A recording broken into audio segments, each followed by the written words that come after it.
Alrighty. I don't know why it's still on fade. If I go like this, if I go to here, nope, see that's cutting, but whatever, it's on fade. Welcome everyone to today's show. Thank you all for being here. Give me a second. I'm actually going to start Instagram too, because that's happening on a separate device. Again, thank you all for being here. Today's topic is me over. And let's hide that. Today's topic, we're going to be talking about virtual audio cables. We all know what audio cables are. They connect the output of this device to the input of that device. If I have an external mixer, I want to get it into my laptop or whatever device, I need an audio cable for that. Or it might be traveling along with HDMI. But what do you do if you need to move audio between two different apps on the same computer? You don't send audio out the headphone jack and then feed it into something else. You use virtual audio cables. Basically, you route your audio inside of the computer. That's what we're going to be talking about today. I've got a couple solutions. It's not a terribly difficult thing, but I'm going to show you how I have been using virtual audio cables on my PC. The same kind of applies to a Macintosh, and I'm very happy to see that the software I use also has a Mac solution as well. So that is very great. As always, I love knowing where everyone is watching from today. Let me bring the correct one up. I'd like to know where you're all watching from today, because this is a live show. You are here live. I am here live. I am not AI generated. So you can actually ask questions. If you have something streaming related that you have a question about, new technology, new tool, old tool, whatever it is, feel free to throw it into the comments. This is a viewer-directed show. That's why I do it live. I could just as easily do recorded shows, and I do have recorded content on the StreamTek channel, but this is live. You're here, I'm here, we're in the same room. So feel free to throw any streaming question you might have into the comments. You even just say hi. I love hearing from all of you, and like I said, I love to know where people are watching from. And Raj Kumar is in Bharat, so thank you very much for being here. Goodness gracious, it's got to be like 2 o'clock in the morning there, 3 o'clock in the morning. I think you might be a night owl. And G. Brady Media is watching from New York, and Kirk Riley is watching from Texas. Welcome back, Kirk. Kirk and I have actually had the opportunity to get together, share lunch, and see each other face to face, because we're real, genuine people. And once again, the McGee Academy of Arts and Sciences is here from Pico Riviera, California. Hopefully nowhere near where the fires are in California. My thoughts go out to those who have to deal with that. That was just insane, the fires in Southern California, and I hope the people are okay. I know several people aren't, but my thoughts go out to them.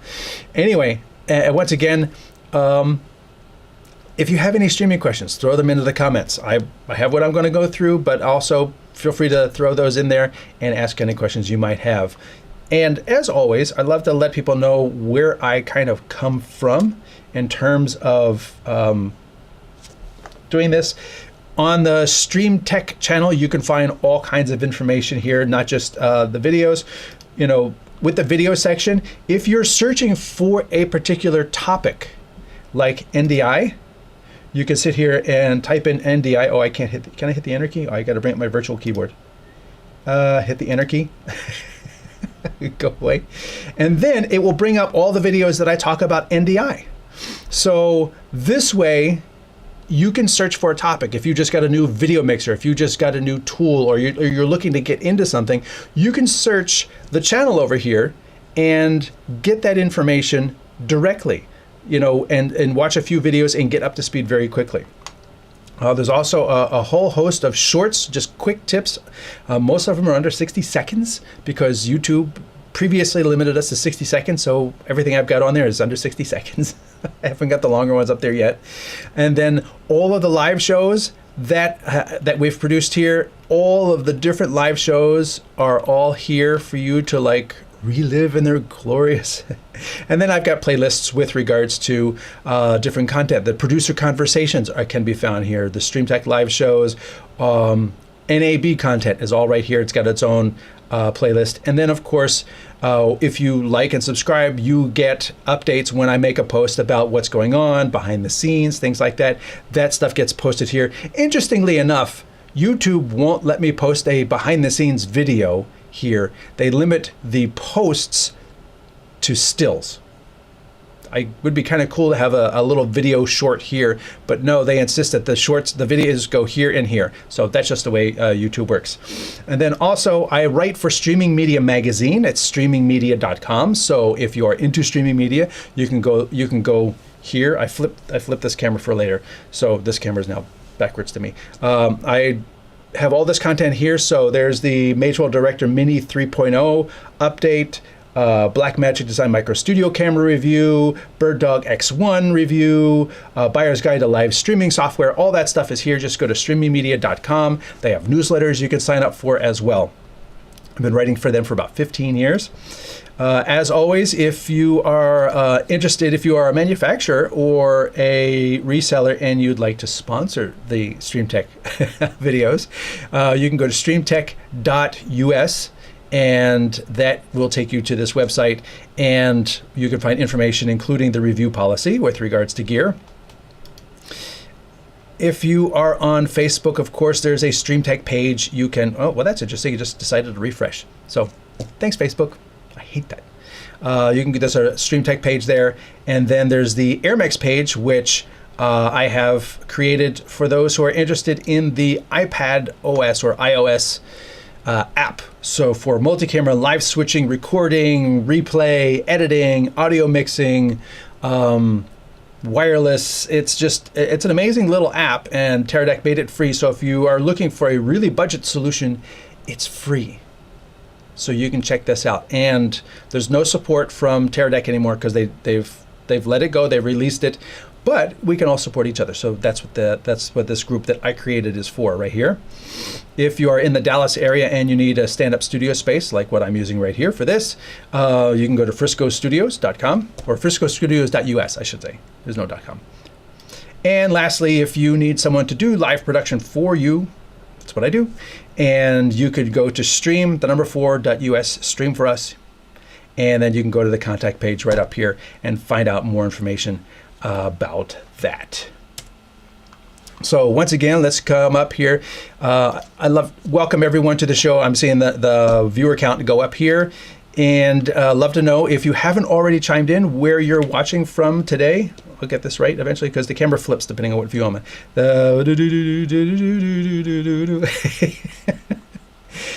And what streaming questions do you have? I'm here, you're here, this is live, this is not AI generated. And if I don't know something, unlike ChatGPT, I'm just not going to make shit up. I'm going to tell you I don't know. And Raj Kumar says hello. G Brady Media is in New York. Raj Kumar is in Bharat. Oh, it's only 10:30 in India. Okay. Wow. Okay, 10:30 at night, I would guess, because it's 11 o'clock in the morning here. See a little smiley face. That one actually worked. Usually sometimes these things come up, as like colon / smiley face. Thanks. McGee of Arden, we are safe from the fires here in Pico Rivera. Thanks for your thoughts. And Raj Kumar says, it's good to see you. And as always, because I have a topic for today's show, does not mean that you can ask anything else. Feel free to post in whatever streaming questions you might have. They do not have to be related to today's topic, which is virtual audio cables. So if you are interested in something else, a particular product or something like that, I will do my best to answer your question, and we can even bring things out and test things here. But today we're going to be talking about the topic for today is virtual audio cables. And as I said at the top of the show, virtual audio cables is when I need to send, like I'm using vMix on my laptop or something like that, and I need to send vMix into Zoom. Well, I need to get the audio from vMix into Zoom, or I'm going to be showing a web page, or I need to show, let's just say YouTube. I need to show a YouTube thing and run it into vMix so that the person can talk about it. So I need to get the audio from YouTube into vMix, but they're on the same app. How do you do that? I mean, you can't necessarily, there's not enough audio inputs and outputs on the laptop to send the audio out something and then run it back into something else. So, I mean, I have a laptop here. We're going to be talking about this. And the solution I use, and I should use a bit of disclosure, I have paid for this product. I have used this product for years. I felt it's useful to people who haven't yet heard of it, although I think many people in the industry have already heard of it and own it. If you don't, really useful. I've paid for, actually both of the products here I have paid for with my own money. They are not paying me to do this highlight. There's actually no connection between them and me at all. If they want to sponsor the show, that would be great, but you know, they haven't. But today, let's go to side by side and we'll go over to the laptop here. Well, that's interesting. Is that this one? It is. Well, let me, it decided to like, where's my gear icon? It decided that it needed to come up with a second display because when I set it up, it was mirrored. And at some point it decided it was going to, there we go. Keep these changes. All right, we are going to be system, we're going to be in sound. We'll be there in a minute. Go away. So, the software I use is the VB audio cables. Virtual audio cables is what they call them. These are the simplest virtual audio cables. And the amazing thing is, these are donationware. Like, you download the VB audio cable, the first one. Does it work for you? Does it do that connection between the browser and the vMix like you want to do? If it does, great. You can go back and give them a donation. Or maybe not. I heartily recommend that you do because somebody built that software that you're using. Somebody sat there and built it. And when Microsoft decides to update Windows and screw something up, they're going to fix it. So support them. Otherwise, they're going to put their time to where the money is. Then I needed more cables. So you can come down here and they've got cables A and B as a set and cables C and D as a set. I've purchased A and B. So I have 3 audio cables, and they're stereo. Each one is stereo. It's not mono, mono, mono. They're stereo. I have 3 of these. I have the one without a letter, and then I've got A, and I've got B. I have not done a show big enough where I needed C and D, so I don't own C and D. But these are the cables that I have purchased and I have used. And the nice thing is, if we continue down here, they're now available for Mac.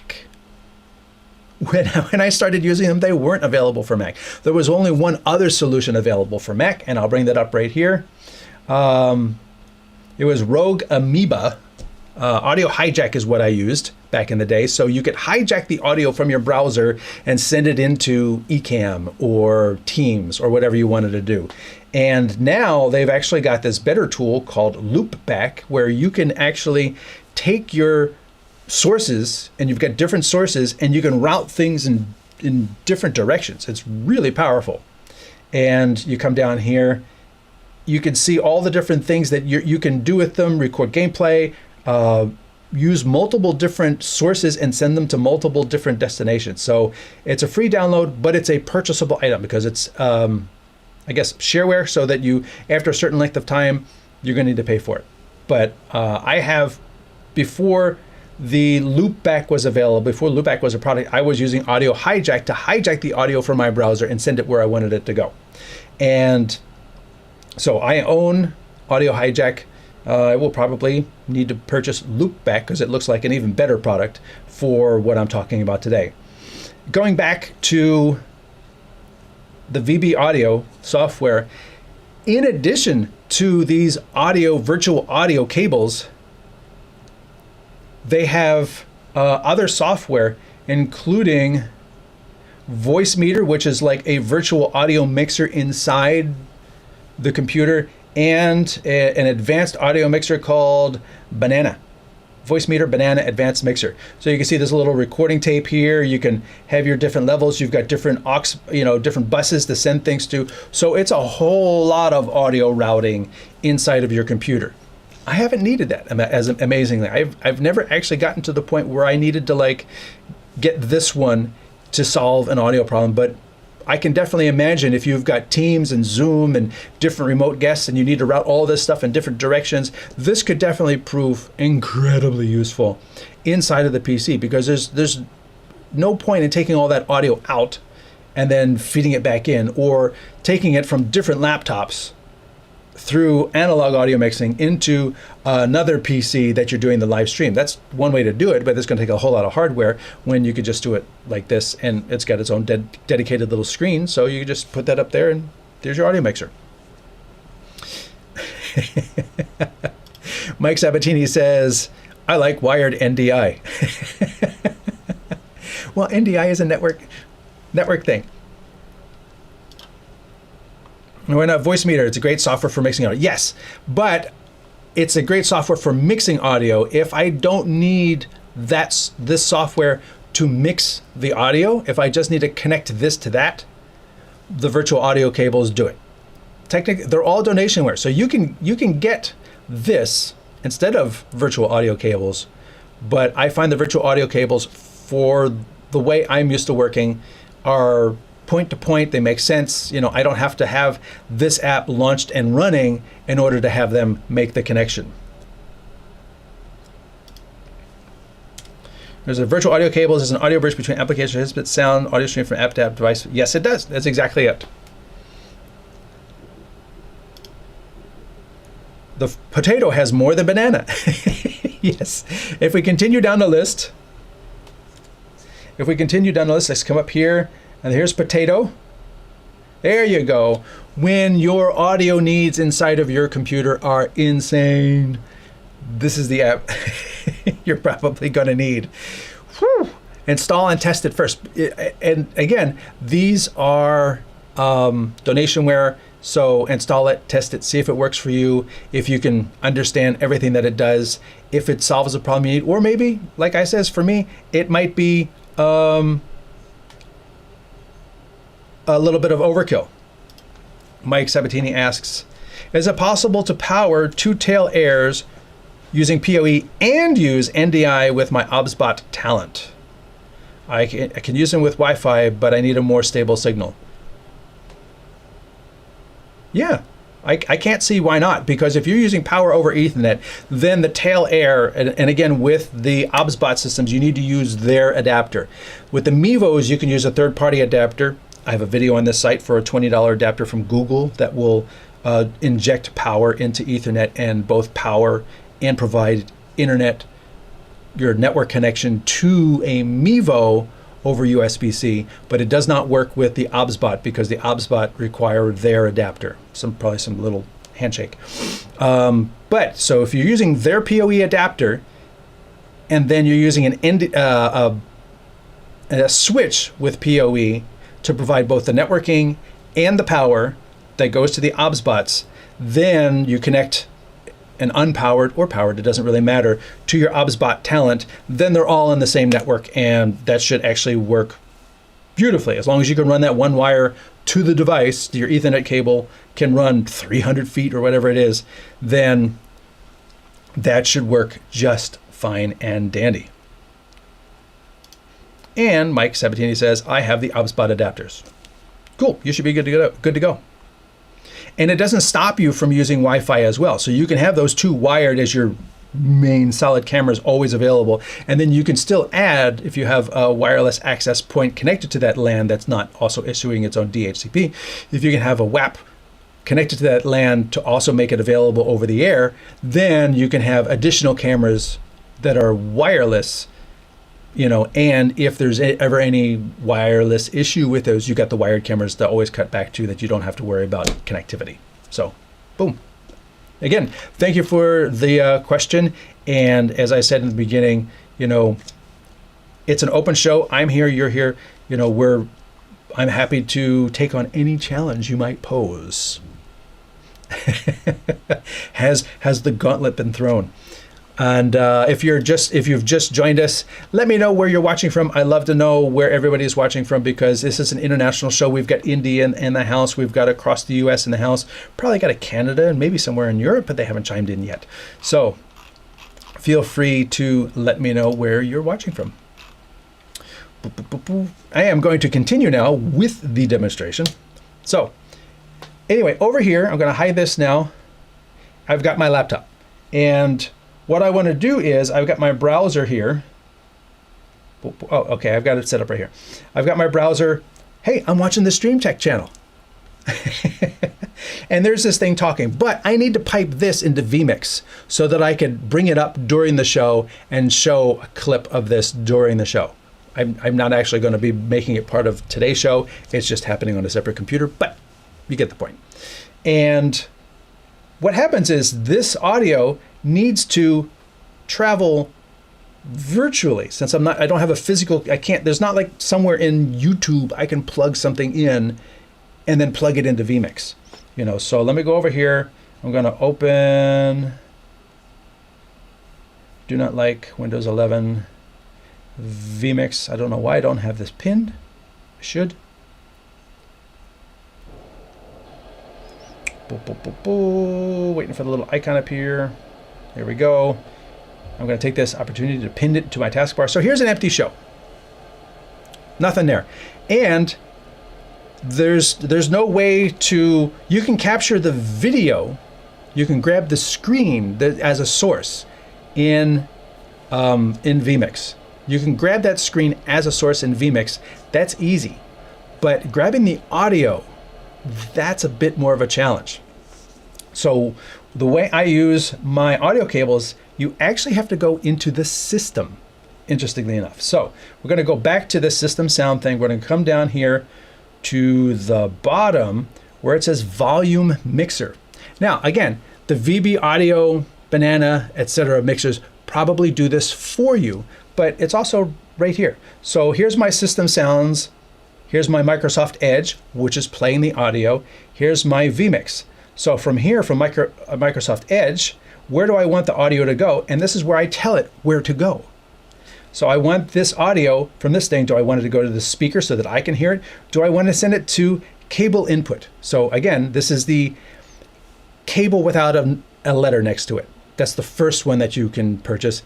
And then A and B come after that. So you can see I've got A and you can see I've got B.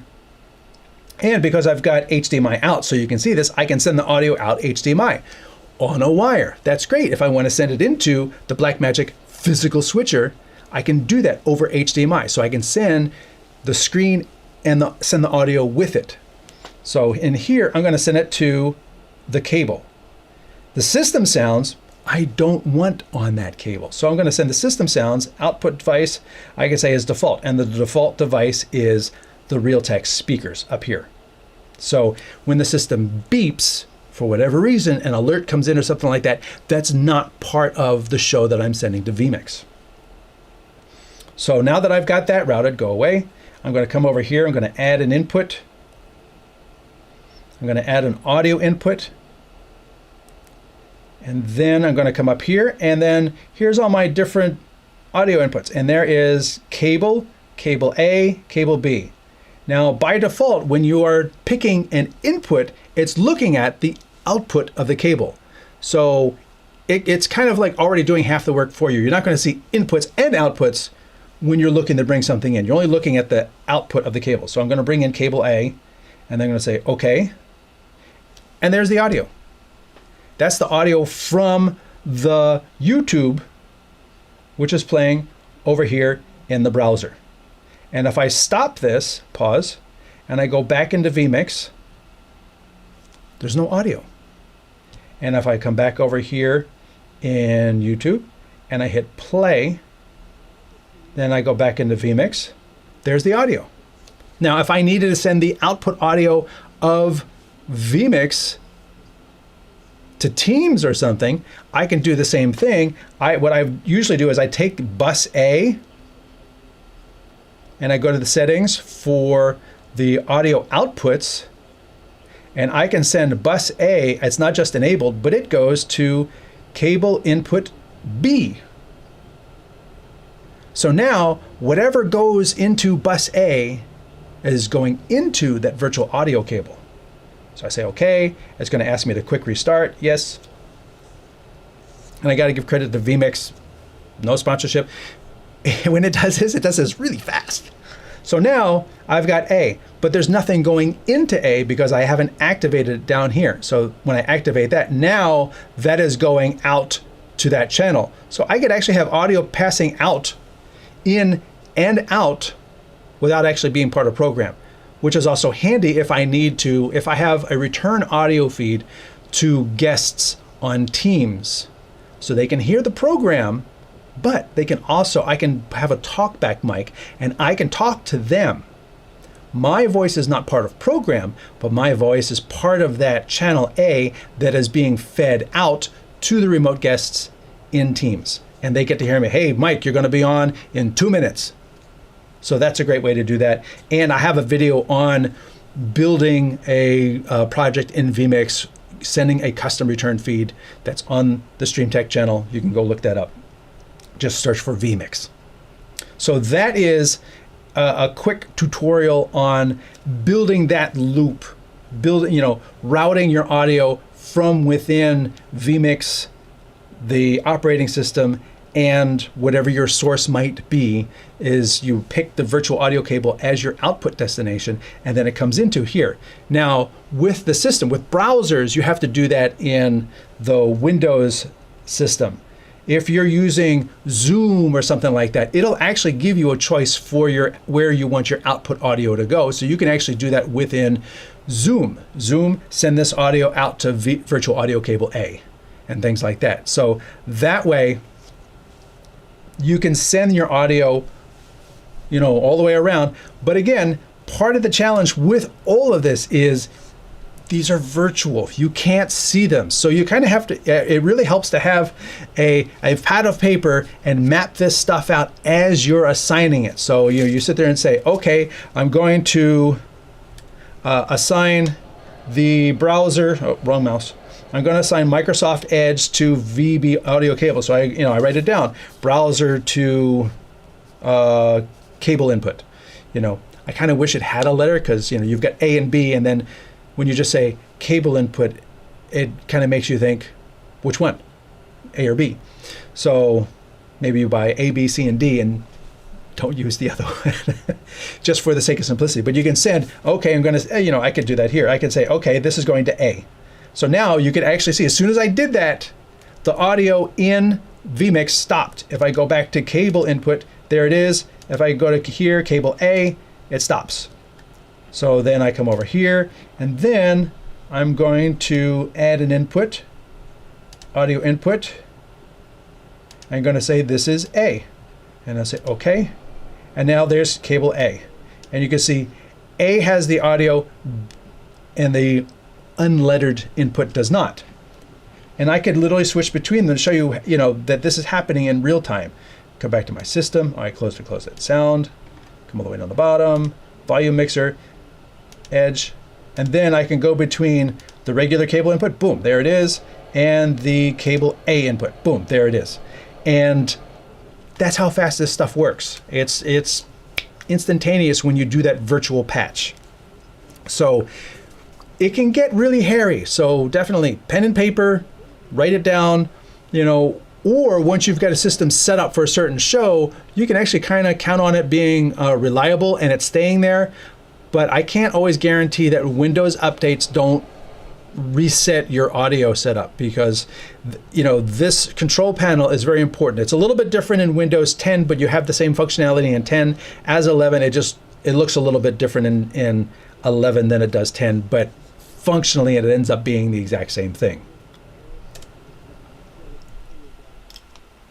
Got a good question coming in here from Urban Media Showcase. What do you use for an audio interface? ASIO is a must for me for vMix. I just purchased Tascam Mixcast 4. I love it for in-person podcasts and events. It's a great little mixer rec for laptops. We can actually ask my laptop. Audio input. What do I have here? I have my Yamaha Steinberg US ASIO, and I have a Kona ASIO.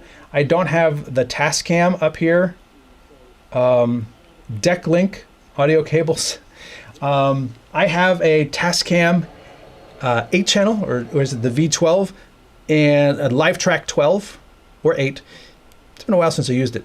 And that one can be used as a multi-channel input-output, although technically I normally use it just for sending stereo out, and I bring that in an analog input because I'm using that in the room for live audio mixing, return feeds for the stage and things like that, and I can use the routing so that playback from the computer goes through and out, but I don't get the feedback. So that way, it works in that hybrid situation. I also have obviously the Steinberg USB audio interface, but by and large, a lot of the USB audio faces are all, I haven't heard specifically of a particular hardware audio interface that is particularly bad or one to stay away from, whether it be, I even have a teeny little Rode that I got, and this is a cute one. Let me go get it. I got this teeny little Rode.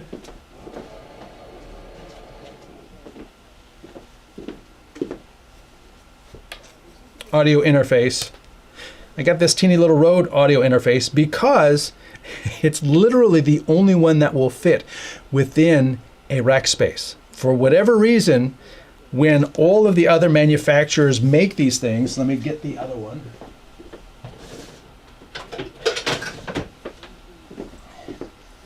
When all of the manufacturers make these USB audio interfaces, this is the one I have, they make them about 5 millimeters too tall for a single rack space. Unless you buy the rack mount ones, then suddenly it all vertically fits within a rack. But when you buy a 2-unit or something small like this, it's too tall. So you can't put it in a single rack space with your other gear. This one is the only one I've found that is actually quite thin. It is only a single audio input, and then you've got stereo, on the back. But this is the only one that I found that is small, and it allow me to walk into a studio and they say, here, we're going to give you the house audio, and I can accept it, whether it be line level or mic level, and adjust it and have headphone to monitor to make sure the audio is coming into it and everything. And it's very small, portable, fits in a rack. Rode did not pay me. I purchased this with my own money. Steinberg did not pay me. I've had this for years. I wish somebody would pay me. But yes, those are great when you need to bring in audio from house and send audio back out to house as well for hybrid events. So those things are great because we have the audio in the room goes into USB, comes into vMix, and I'm sending it to the remote audience. But then the remote audience comes in, goes through vMix to one of those, A, B, C, D submasters, and then I can send that out to that USB audio interface so that can be played back in the room so the people in the room can hear the remote guest. Angus Findlay says, good morning. Good morning to you as well. Today is about audio. When can I ask about solid color on a wall? Anytime. This is a live show. I am not AI generated. Throw any questions into the comments. I will do my best to answer them. And as I said earlier, not a great joke, but I'm not ChatGPT, so that if I don't know the answer, I'm just not going to make shit up. I will say that I don't know.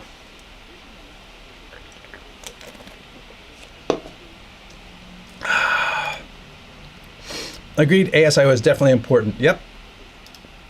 Hey, Dietrich is in Hercules, California. Thanks for watching today. I appreciate you being there.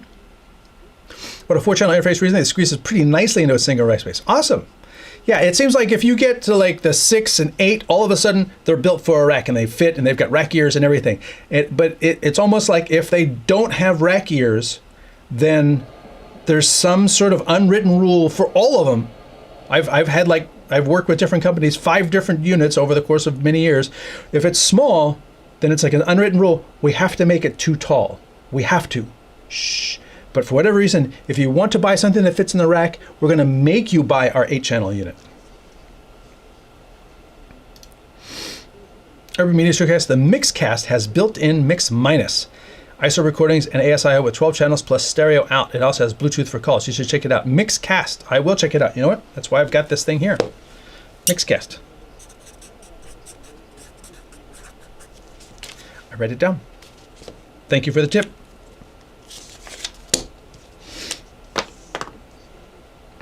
Angus Finley also says, do a ton of on-site hybrid work, bus A out of vMix to the physical outputs. Absolutely. If not bus A, bus B, bus C, bus D. But yes, that is a great use of the buses in vMix to manage what is programmed versus what's in the room versus what I'm listening to, because I also create a separate bus just for me to listen to. Because if I'm talking so that the remote guests can hear me through whatever thing, I also want to have a bus where I don't hear myself because of the delay. Like today, I'm doing this show, but these production tools have a bit of delay, so I can't listen to my own voice with the delay and keep talking. I don't have that mental capability to fight my own voice and push through. So using those buses, I create another bus for the remote guests. There's bus for the remote guests and bus for the remote guests minus me. So I can hear what they're hearing, but I just don't hear myself. So yes, having all of those cool buses in the, over here, let me close this out, cancel. This one just has A right here. Actually, let me do me over. This one just has an A. You can't see it because it's green. I'm keying out green, and that's why that's going away, because it's in the shot and it's green. But this is bus A, and you can have A, B, C, D. If you come up here and go to your audio outputs, you'll see you got A, B, C, D, E, F, G. You've got all of these buses, and I think it actually increases on the latest version of vMix, but I've never needed that many audio buses. And, oh, I'm sorry. You've got A, B, C, D, E, F, G. You've got all of these audio buses. And like I did right here, you can assign them the specific tasks. So I've assigned A to go to this particular device. And then you can see right here, I have assigned the headphones, because there's a little headphone dial here. There's a headphone output and there's a master output. The master output goes wherever Windows says it should go. The headphone output goes to the headphone jack. It only goes to the headphone jack. And when I have a USB set of headphones, which I do with a microphone, so I've got both the microphone talking to the remote guests and I've got the headphones to monitor, I can have this microphone, the headphone output, go to my USB headphones while the main program goes to the speaker so that the producer behind me can see it. But this way I can solo something in my headphones while they're listening to programs. So there's a lot of functionality in this little audio bus thing in vMix. Wasn't necessarily the focus of today's show, but this is a very capable thing. And that is, I also use a TriCaster, which gives you A, B, C, and D, gives you 4 different audio buses in a TriCaster. Doesn't give you as many as this, though. The Zoom L8 is handy for calls, but it has a cell phone interface dedicated to one channel with proper mix minus built in. I've used it quite a few press comments. Yes, I think that's the one I've got, LiveTrack L8. And I think that's the one I have. And I also like that it has audio meters on the inputs so I can see what's going on. The audio, you've got a couple sound effects. I haven't really used them that much, but it's got a couple sound effects. I normally use a separate thing if we did a walk-up awards show, so I had a separate device, an iPad with like 12 different walk-up sounds, so that I could use that to tap my different sounds. Dante audio cable is a physical cable that transmits digital audio over a network, enabling multiple devices to send and receive audio across a larger system. Yes. This is not about Dante. Dante is basically like NDI, but for audio. And actually, I think Dante predates NDI. And Dante is very robust and has several features that NDI doesn't have.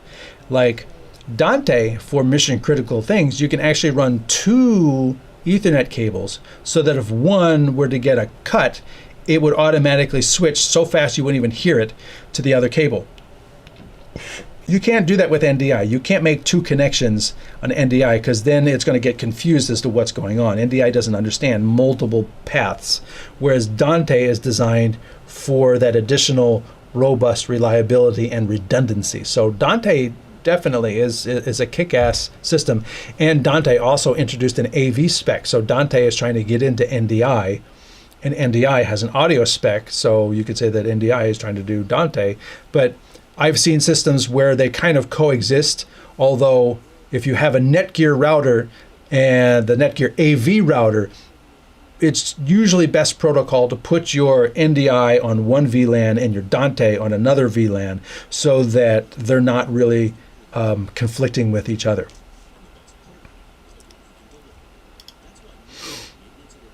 I've used Amiga video toasters as well as the NT-based toasters from 25 years back, because I've never actually cut a show on a TriCaster. I have. I've done all kinds of shows on a TriCaster. It's a great tool, especially if you're coming from broadcast and you're used to like the AB bus, MEs, and things like that. Your DDRs, your audio mixers. It's built like hardware. So the TriCaster has that hardware look and feel. And of course, they've got control surfaces, and they work with MIDI devices, so you can have physical sliders and things like that if you want that for audio. But in terms of having it just on the screen, it also works on the screen just that way as well. So here's your video playbacks. You can tie in your clips, and here's your audio clips, and here's your audio mixer, and here's your AB bus, and here's your ME1, ME2, ME3, ME4. You got 4. Well, my TriCaster Mini has 4 MEs. And I did a TriCaster introduction video on the StreamTek channel. You can take a look at that if you're interested in a TriCaster Mini. And I hope now that Vizrt, they actually have a software version of the TriCaster now that you could run on whatever hardware you want. I think aiming directly at vMix. But it's still a TriCaster. It works very differently.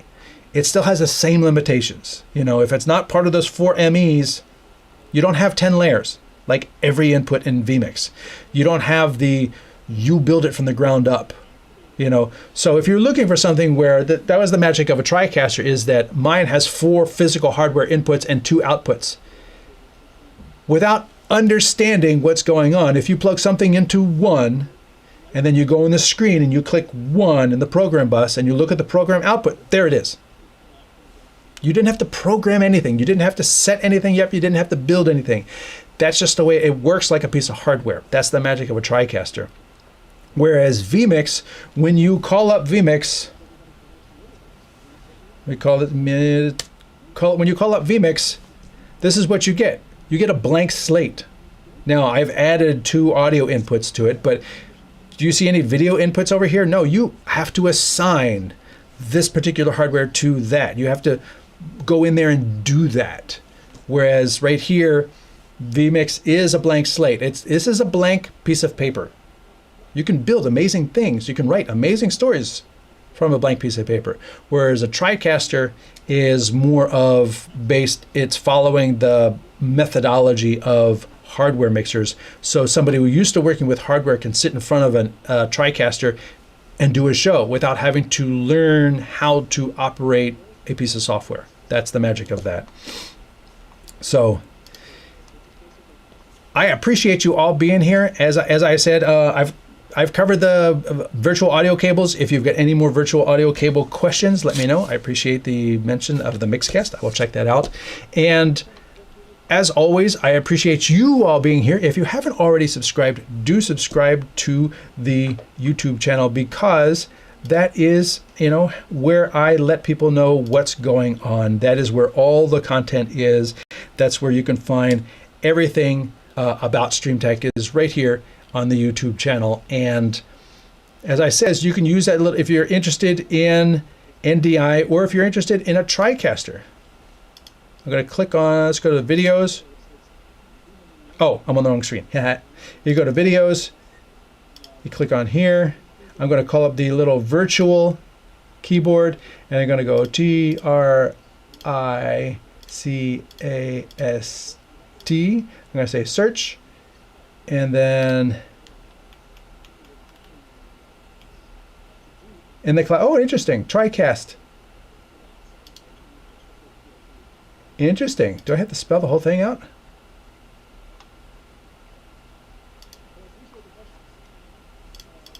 Did that work? TriCaster. Search.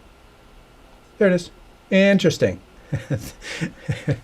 Well, I learn something new every day, that YouTube doesn't like partials. So you have to type out the whole word TriCaster in order for TriCaster to be found. You can't just type in TriCast. Interesting. They should talk to Google, see if they can fix that. But here you can see my TriCaster intro video, and then this is the live show I did about that. And then here you can see virtual audio cable, anywhere I might mention the word TriCaster. So that is a great way. If you haven't had experience with the NewTek TriCaster, this is a great introduction to it. It's not a deep dive, it's not a tutorial. There's plenty of other videos on the web. I just wanted to provide a brief introduction. Boom.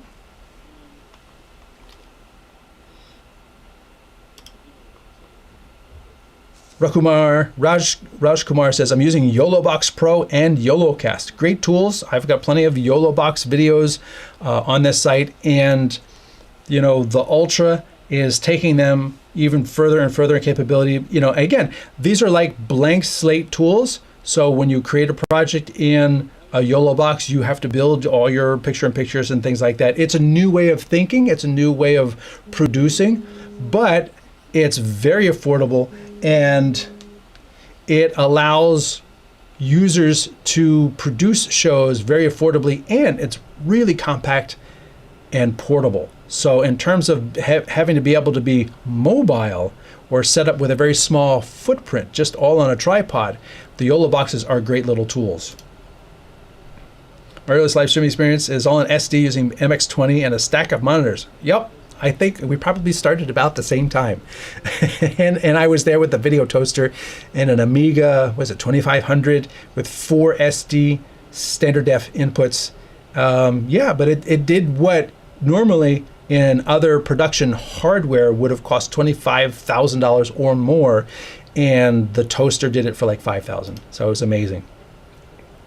Definitely quite the learning curve coming from that world. And then the Blackmagic ATEM ecosystem after that. vMix is a whole different way of working. The Blackmagic ATEM ecosystem, thankfully, it works like a hardware switcher, except for the rack mount units that don't have buttons. You have to do it all in software. But I like looking at the Blackmagic ATEMs, especially like the ATEM Mini. They're like control surfaces with software built in.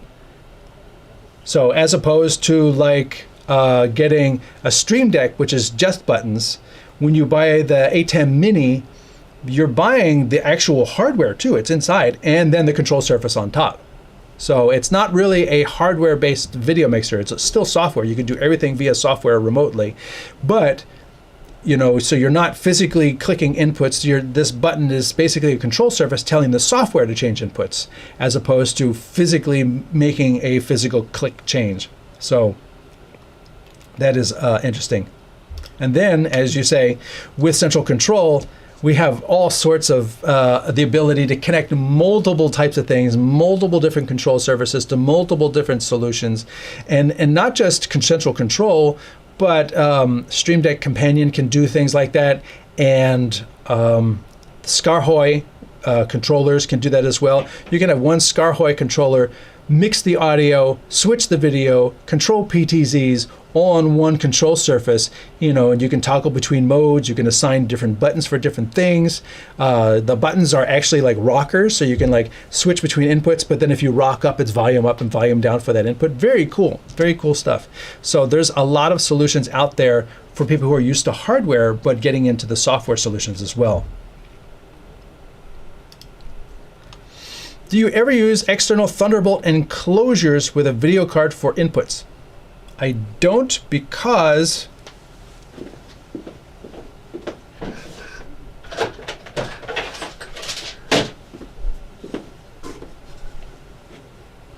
I've been using this, and I haven't done a show that needed more than this. So this is the Aja IO 4K, not sponsored. Actually, the user asked the question, but this is one that I've used for many years. 4 SDI inputs, 1 HDMI input, 1 HDMI out, and I think 1 SDI out. Yeah, 1 SDI out. And it also has this whole audio patch bay thing that I've never used as well, and it's Thunderbolt, and it works really well. Aside from running really, really hot and being noisy, it works very, very well, and I have found it to be very reliable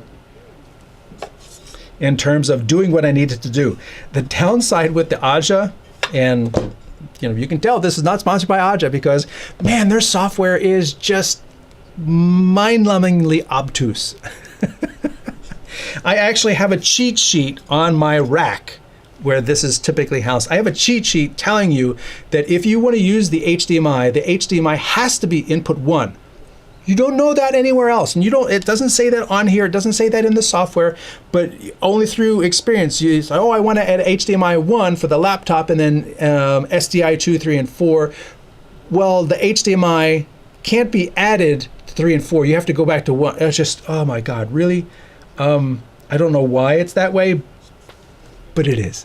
So I had to create a paper cheat sheet that's on the drawer on my rack of gear that reminds me, if you're setting the HDMI, remember it has to be pathway 1, because you actually assign them via pathways.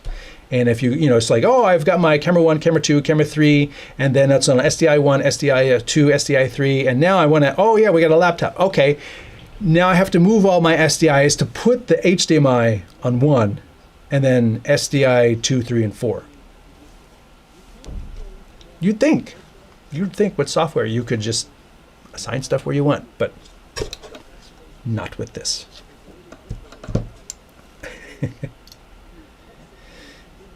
Those ScarHoy controllers are beautiful. They are very beautiful. The challenge I find is programming them, because like vMix, they come as blank slates. So you have to know what you're doing. You have to use the software the right way.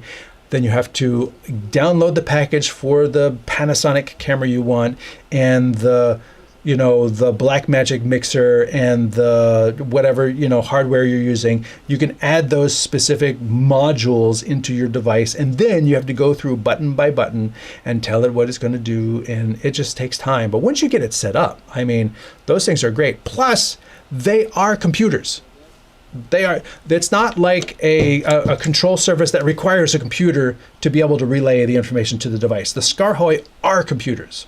So if you have your three Panasonic cameras plugged into a switch, you basically plop your ScarHoy down, plug it in, and you're talking to the cameras. It is its own computer. So that is something that people have always wished the StreamTek would do, is just build in a Raspberry Pi so you could just plug it in to a network cable with PoE and it just runs. But or if you're using a Magewell Director Mini or a Talent and you're trying to use the Elgato, I think it's just the Magewell actually. If you're trying to use the Elgato Stream Deck, you can't plug the Elgato Stream Deck into the Android tablet that is the Magewell Director Mini or a YOLO box. You can't just plug the Stream Deck into those because Elgato doesn't make an Android driver. So if you plugged it in, the Android tablet would go, I have no idea what this is. I'm not going to use it. So that's why YOLO box made their own little control surface. And Magewell does have a package for the Elgato Stream Deck, but you need a computer. So you need the Stream Deck and a computer to talk to the Magewell Director Mini, whereas the ScarHoy is the computer. You just plug the Ethernet cable, it could be power over Ethernet, you just plug it in, go to town. That's really cool. I've used Thunderbolt enclosure with a DeckLink Duo 2, and it worked well for years. Now I keep everything inside the box. Yeah, it's those things are indeed also reliable. External Thunderbolt enclosures, good capture, I/O cards is great, and then of course you could also have a video card and an audio I/O card as well, because this way you don't need to have your video I/O and then a separate, what do I do with them? And then a separate box for audio I/O. I have got 2 separate boxes. Very annoying. This fits in a rack. This fits in a 1U. This doesn't. Explain that to me.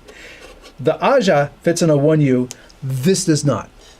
Again, just pet peeve of mine. If you're going to make something for video production, make it less than 1U tall.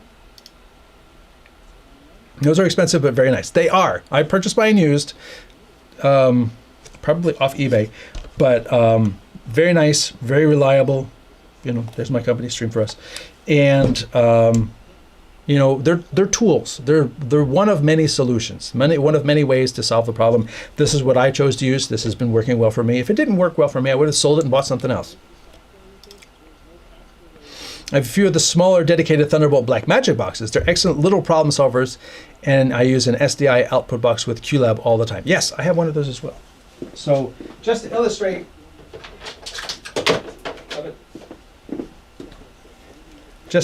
what he's talking about, this is like a Blackmagic mini recorder. It's not a recorder. It's a video to Thunderbolt. That's all it does. So this one you can plug in SDI in, HDMI in, Thunderbolt out. It's powered by Thunderbolt, so I don't need, you know, an external power wart.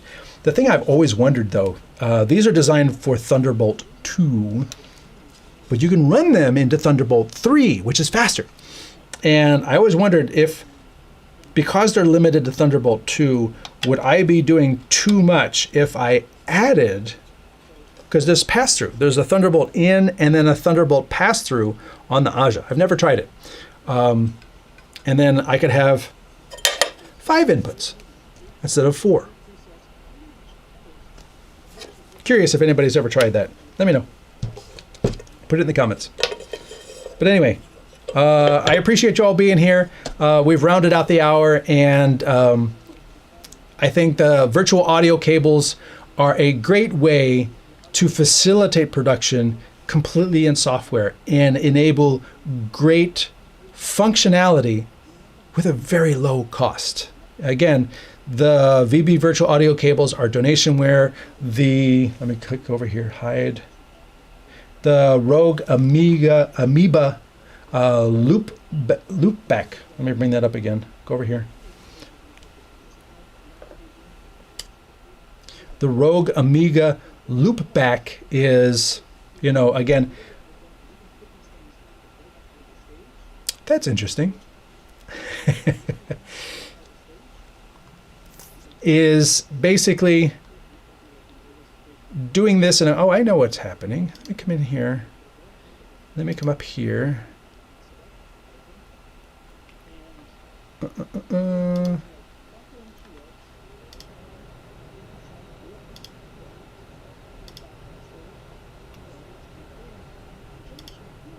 There we go. Sorry, I had keying in going on in here too. So loopback, I'll get it right, is a great tool for Mac in terms of routing your audio between devices, software devices or apps. So taking your browser audio and sending it to Ecamm or OBS or whatever, taking your OBS audio and sending it into Zoom and things like that. That's what this is very useful for, and as you can see, a very graphical sort of way. And the other tool that I talked about is the VB audio software. Again, no sponsorship. You can go look these up on your own. No affiliate links, nothing. Just providing the information. They have downloads for both Windows and for Mac. So I hope that can help you do your audio virtually better and easier than the future. My name is Anthony Barocas for StreamTek. Thanks for watching.